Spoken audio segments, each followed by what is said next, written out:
Hey everybody, Jayborino here, thanks for joining me today. We're playing Doom Eternal as my new Off-Day Jay Plays series. This game was released a few days ago, and I have played it already. I'm sorry if that disappoints you if you wanted to see me play it blind, but I was really looking forward to this release, and I wanted to get maximum enjoyment out of it, which meant not recording it my first time through. But that's okay. Let's get started here. I'm going to play an Ultra Violence, the gentleman's way to play a Doom title. It's the second from the hardest, and my old man reflexes really can't keep up with Nightmare. But I think we'll do okay on Ultra Violence, because this game is very challenging. It's a lot harder than 2016, noticeably more challenging than 2016. But it is really fun. I think they absolutely nailed it with the difficulty and managing all of your resources in combat. And there's also a lot of focus on story and lore as well. Against all the evil that hell can conjure, all the wickedness that mankind can produce, we will send unto them only you. Rip and tear until it is done.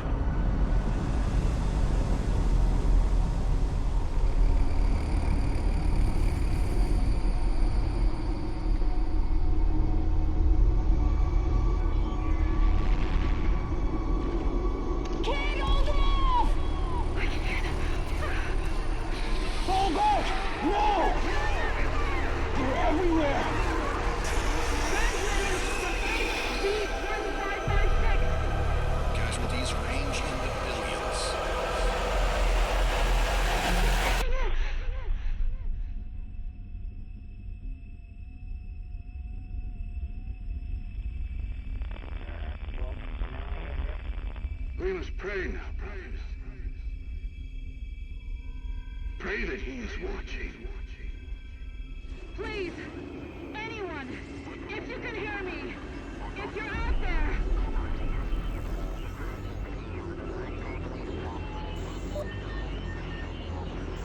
Attempting to acquire the Hell Priest signal. Nearly 60% of our planet has been consumed by the invaders.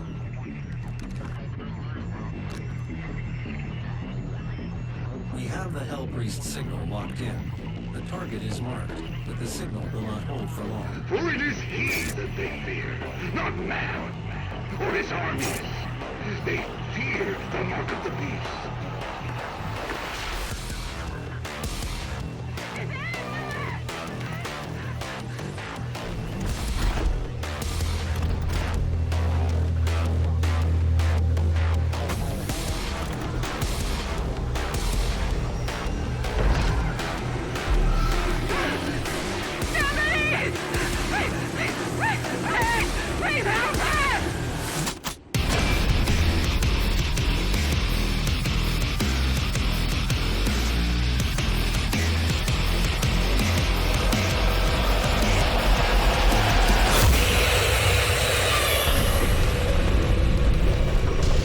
Alright, and we're into it. You'll notice we have a cathedral spaceship now, too. I have located the priest signal. I will mark it on your HUD. I should probably just turn these tutorials off. You can pause, I guess, and read them if you want to kind of keep up with all the mechanics that we'll be talking about, but I intend for this series to be a little more chill on the commentary. Once we explain a lot of the mechanics, I'm going to be pretty quiet in a lot of the arenas because I got to focus managing all my resources and prioritizing enemies, etc., etc. And also the music's really good, so I'm sure you'll just enjoy watching and not hearing me. Chainsaw is super important. Extremely important. Just because your maximum ammo capacity is so much lower, so you have to be managing that constantly. And there are low-level demons that you constantly want to be chainsawing. And I'll be looking at the auto map a lot, because again, I've only played this once, and I don't really know or remember where everything is. So we'll be getting everything, but I'll be needing to refer to the auto map constantly in order to find everything. So let's grab our first secret. You can see a lot more arcadey, where it's like a big question mark. All right. Green stuff means it's objective related and can be interacted with. You start with the double jump. If you remember in 2016, you didn't get the double jump until Mission 4. I think Mission 1 and 2, they introduce a lot of mechanics to you. And they expect you to manage it all. All right, so I'm going to go, you can go a full auto, which is really good, and it forces you to take both at some point in this mission in any case. It's just ammo capacity is so low that full auto isn't really the best thing to take early on, in my opinion. But there's also an enemy that they introduced that works really well for both of these. All right, so rather than punching the UAC drones, Vega sends us his own little bots from our spaceship. And because we saved Vega at the end of Doom 2016, he's now in our cathedral spaceship, Fortress of Doom. Alright, so, like I had mentioned, this game expects you to use the chainsaw a lot more in order to manage your ammunition. And I've seen a lot of feedback from people who don't seem that keen on that. And that's because this game is not Doom 2016. It looks like Doom 2016, but it plays a lot different. Specifically with how you obtain armor and ammunition in combat.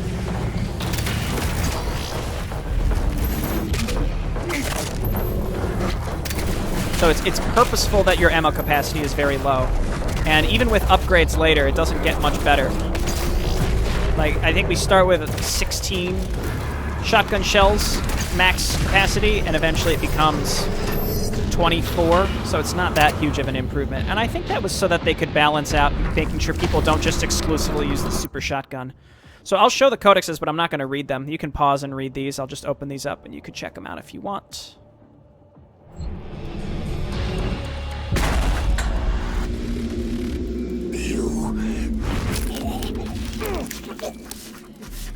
My soul remains guarded. You can't.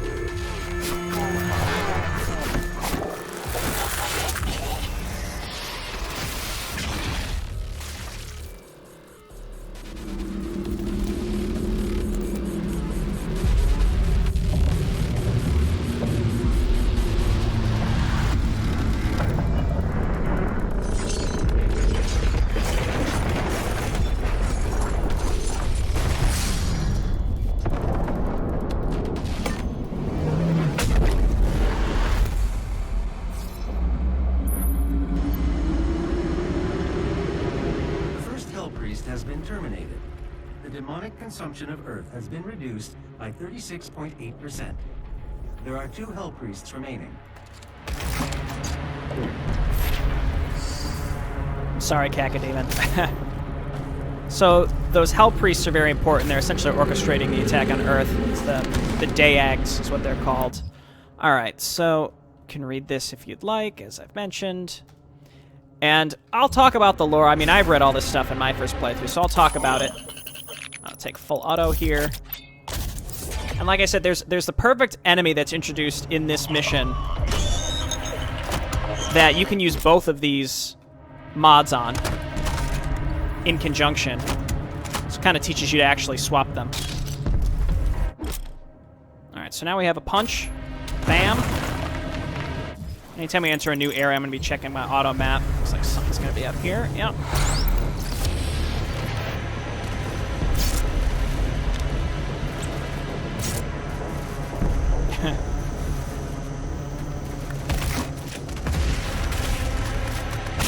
So, the chainsaw has 3 pips.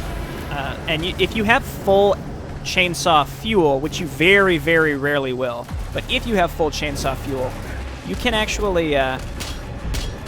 you can kill larger demons, but very, very rarely will you even have enough fuel to do it, and that's probably not what you're going to want to be even thinking of using it on anyway. But if you have no fuel, then the first pip will fill itself, and it's relatively quick as well. So again, I've seen a lot of complaints about the ammo management. The game is purposefully that way, so maybe you just don't like it, but again, after playing the game a bunch... come the Arachnotrons. After playing the game a bunch, I don't think I could have it any other way. Like, I see what they've done, and I think it's great. So use a sticky bomb to shoot off the turret on the top, the weak point, and then I'm going to use full auto to burn through its HP. So that's what I meant by having an enemy here that actually functions really well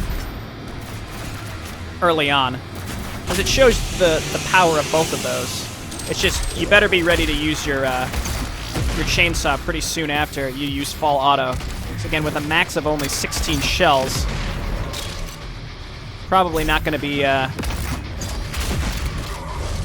coming out of that with too much ammunition. If you're quick with the sticky bombs, you can just peg each of these soldiers and imps pretty quickly. So the soldiers and the imps all are considered fodder as well. So it's fodder if you can one-hit them with the chainsaw.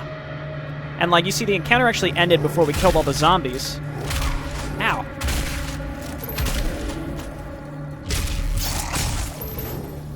I guess we can wait for the chainsaw here. Ah, there's shells right there. The encounter actually ended before we killed the zombies, and that's because the zombies in Mission 1 are considered like the fodder of the fodder, and therefore they're going to endlessly respawn because that's your source of ammunition and health and armor. So the philosophy of the game is this push-forward combat, as the devs have said before, and if you need something, health, ammunition, armor, you have to take it from the enemies. You don't run around and find it. You actively have to take it from enemies. And 2016 really started this with health and glory kills, but they added ammunition and armor to the equation, so it really requires you to prioritize when you're in the middle of combat on how it's going to work. All right, we got our heavy cannon now, just like our assault rifle. Looks like I can get up here. Oh, hey. And then eventually you get Flame Belch, which is how you can get a lot of armor quickly.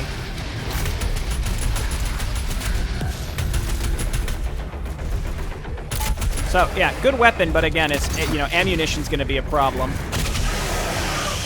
on all of our guns until we start upgrading it.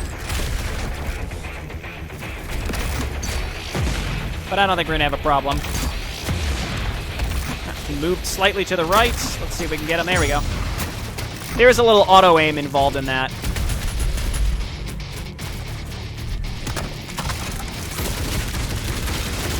Okay, help if you hit him, Jayborino. There you go. See, now we need ammo.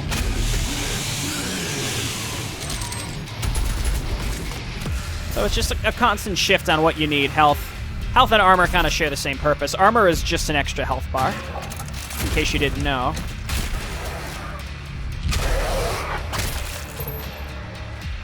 I'm not an expert in this game, nor am I super good. But I think I'm decent, and I think we're gonna have fun playing through on Ultraviolence. We'll be using those extra lives. We'll be reloading checkpoints a lot, especially in the Slayer gates. Well, that's the fun of it. Okay, I think we want to go up here. It's weird not having dash yet, or the Flame Belch. Oh, there we go. Aha! So you typically can see the secrets and stuff that's behind walls. But it's also a nice little quality of life thing where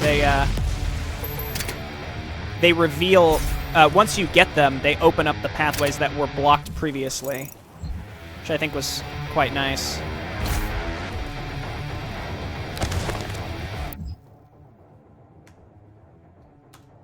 Same picture. All right.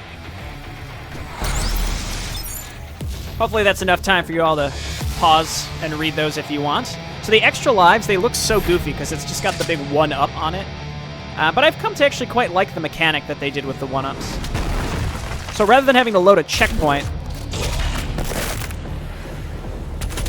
it consumes the 1-up and you get all of your HP back in the middle of combat. And especially on higher difficulties, those get consumed really fast. Like, for example, I had stockpiled like 8 of them, and then at Mission 3, they all of them got used. Like, all of mine immediately got used after that. I see a crack over there. So you want to look out for these cracks. If they're not green, the green ones mean you have to go that way for the mission. But if they're not green, they're a lot more discreet, and it's going to be a secret back there. So yeah, prepare for... I'll probably stockpile a bunch of these lives in the first 2 or 3 missions, and then they're all going to get used very quickly. Keys. You know, there aren't really that many scenarios where you get and use keys in this game. I guess in mission 1, but that's about it. Whoa! Hello. Alright, looks like we've got just about everything here, unless something's hiding in these little areas that we didn't walk in, but I don't know. You get iframes when you're chainsawing and glory killing. So, like, there's a rune you can get later. Dude, get out of here. There's a rune that you can get later that actually makes it so your glory kills are performed faster, but I don't actually like that. So again, you get that little extra moment to continue thinking about what you need to do. These goofy wall blasters. The cleansing of Earth is a necessary step on the path to a brighter tomorrow. I hear an arachnotron. Missed it. There we go. Thanks to the UAC Hell Merger Initiative, humanity can now reach its full potential. No problem. 10 health. You're going to see that a lot. Also, I don't have Flame Belch yet, so I don't have a way to get fast armor. Ah, that's where you've been. The cleansing of Earth is a necessary step on the path to a brighter tomorrow. So there'll be a lot of close calls and, you know, usage of these extra lives. We've got them for a reason, so let's... I'm using Sticky Bomb a lot, you'll notice, and that's because Sticky Bomb is very efficient ammunition-wise. It does a lot of damage for only using one shotgun shell. Alright, so with the heavy cannon, both of these are good. I'm actually going to take Precision Bolt. Micro missiles are not the same as they were in 2016. They do a lot of damage, but they don't stagger demons. Well, there's a difference between... Staggering means they're ready for a glory kill. Falter means that they're interrupted. Micro missiles never falter demons, even though you think they might. You can use Precision Bolt alternatively to shoot off those weak points. So I'll use that to shoot the Arachnotron's guns off, and then the Revenants have a weak point. Mancubus have weak points. Okay, so frag grenade. It's exactly what it sounds like.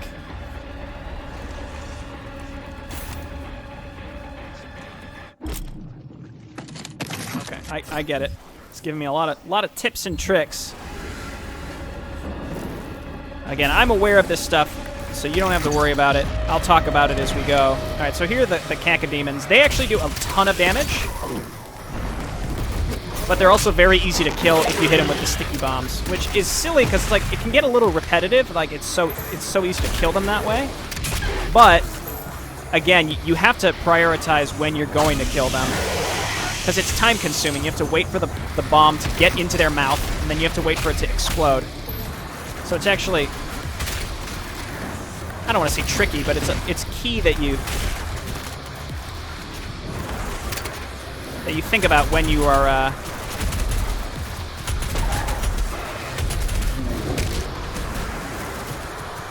when you're actually going to kill them. If they get too close, they're going to cause you major problems.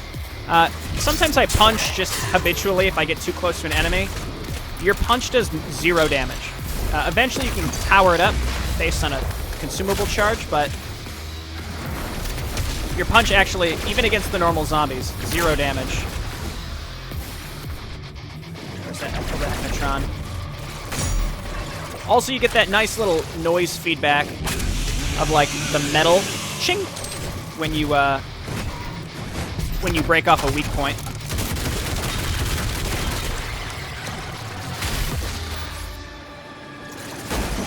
There's another one. Let's just leave full auto on.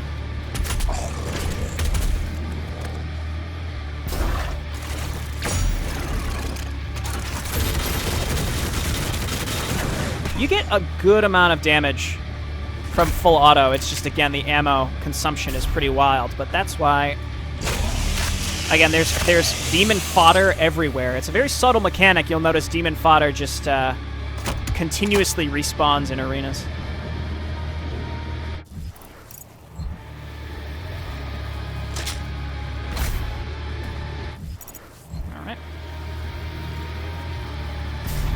And that's just so that you always have access to something to kill for more ammo, so that you can use this stuff. UAC would like to thank you for your support during this transition.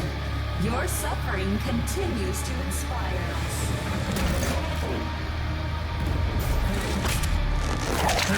Just so ridiculous. It's so cartoony, but I love it. All right.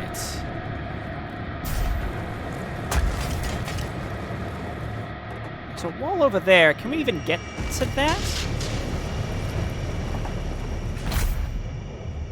Do I just need to jump up here? I guess this is the way. Yeah, you're supposed to go this way. Okay. Now let's go and grab this.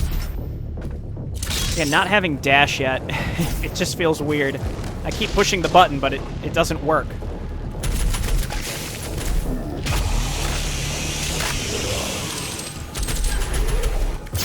And because you can get ammo so plentifully from the chainsaw, it never hurts to just use whatever.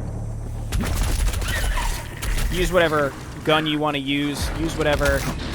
And also use the chainsaw whenever you want, just because it's going to be available very quickly, like now. Again, I've only got 16 shots. These tentacles can be kind of annoying.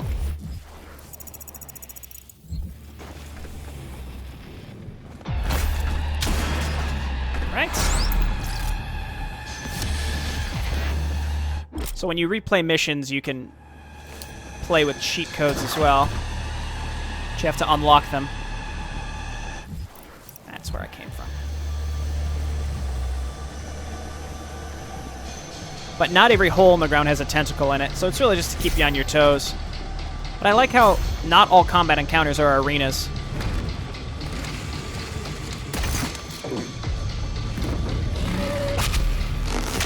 There's still combat outside of them. Like, the tentacles are a good addition.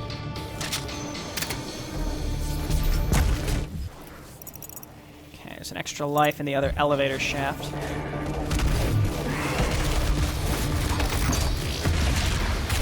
So, at the very least, your melee, while it doesn't do any damage, it does falter smaller demons.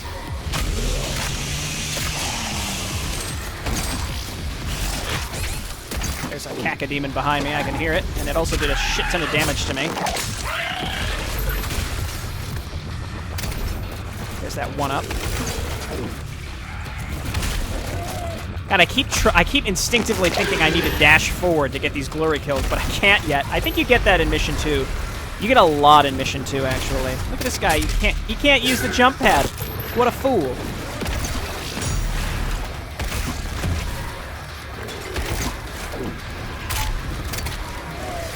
Alright, let's at least kill this thing and then run away. Have fun seeing low ammo on the screen pretty much 50% of the game, at least. You know, I have grenades. I haven't even used them yet. There you go. Here, have that. Do you see that? The Arachnotron actually tried to move away from the grenade. I think the difficulty levels in this game are dynamic in the sense that enemies, there aren't just more enemies, but they actually act a lot smarter on higher difficulties, which I think is really cool. I don't really use the frag grenade as much as I should. Eventually, it becomes... it's not replaced, but there's an alternative, and you can switch between them, and I pretty much always use the alternative. But I don't think they share a cooldown, so you could technically use both, and that would be, you know, that would be the step in getting better, is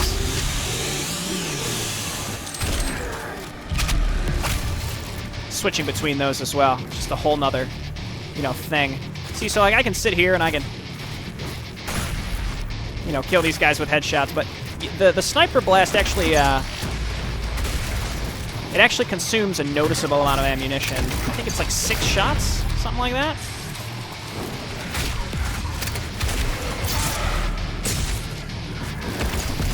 But again, it's mission 1.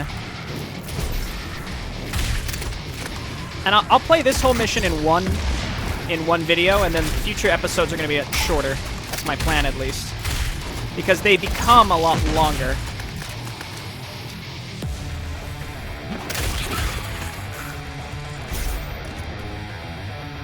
Also, if you get motion sick easily, this series is not for you, unfortunately.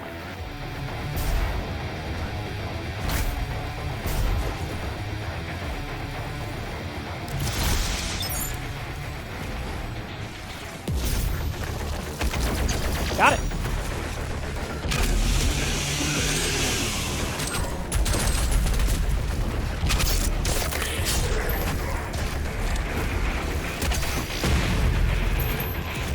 Get there.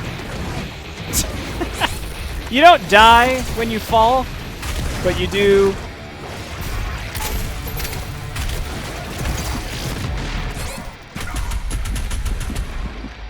You do take like 20 damage or 15 damage, so I'm not sure if it can actively kill you or not. Or it might just take you down to 1 HP, at which point it's like, alright, fine. We'll let you through.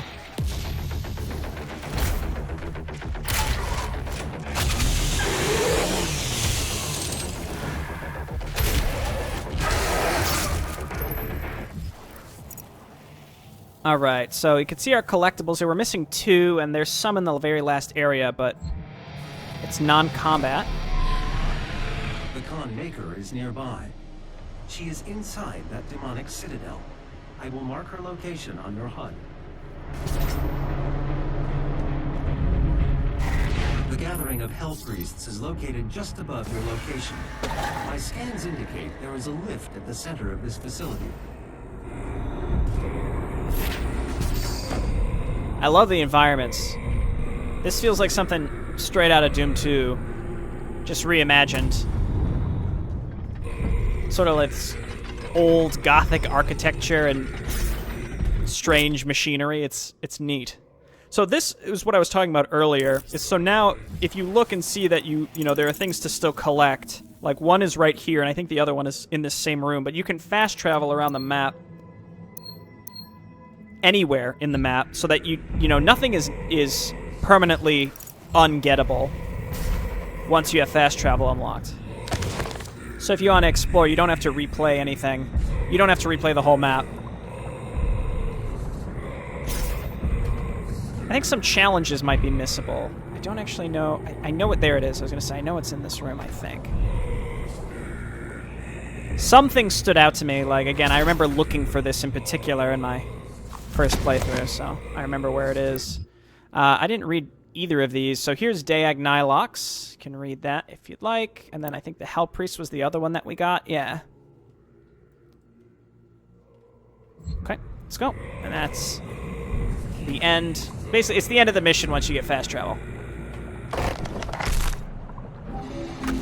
The Khan Maker is present at this gathering, but when outside of her domain, she is by all accounts indestructible.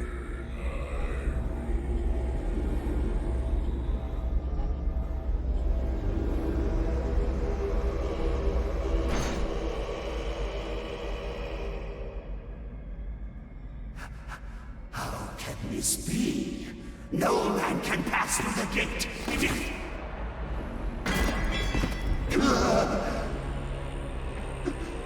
This stops nothing.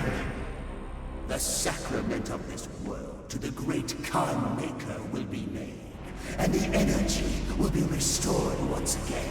As it is written, from the souls of the non-believers, you will not save them from their judgment.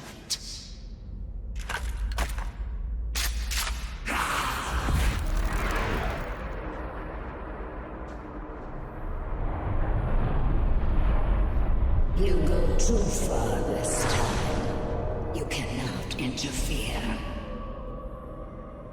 This is humanity's chance to repent, to give service to us. You cannot resist the will of the Khan Maker. Activating the portal now. For it was you who was meant to enforce it. What a twist! So we can watch our little fanfares here, because we earned them. What a treat.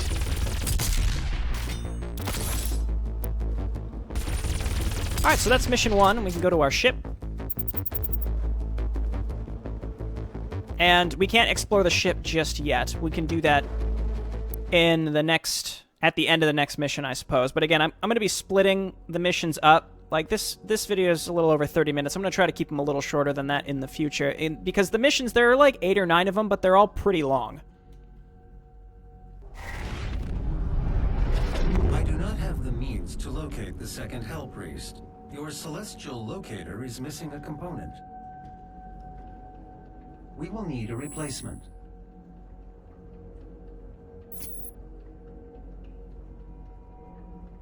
I've completed the redesign of your equipment launcher.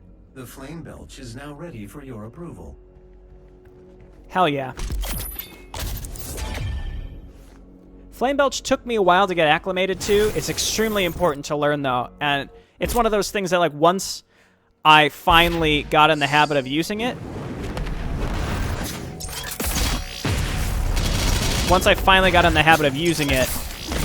everything just sort of started to click for me. Alright, and then we can go and grab our crystal. Lots of tutorials, that's fine, just skip all this. Okay, so this is similar to the Argent upgrades from 2016, except you can get 2... Once you get 2 upgrades, you get the middle bonus. So, like, I'm just going to upgrade my health, and then we'll get the lower cooldown on Flame Belch eventually. So let's do this. And then next time we'll definitely take the armor upgrade. And then I might work on the upgrade to increase the loot magnetism. The portal is activated and ready when you are. So we got a whole ship down here, but we can't get to any of it. See? It's just a lot of Easter eggs and goofy stuff, and you can unlock some upgrades as well. This is an ARC broadcast. There are reports coming out of the quarantined Hellified zone near the San Andreas Chasm. Satellite imagery show what ARC personnel believe to be the legendary Doomslayer himself fighting the mortally challenged. The Doomslayer, or Doom Guy, as he is sometimes referred to, was thought to be a myth of the Resistance, a sort of avenging angel. He was last reported to be seen on Mars, and is allegedly responsible for the destruction of the Argent Tower there. He disappeared soon afterwards. The UAC continues to deny all reports of his existence. We will continue to broadcast new information as we receive it.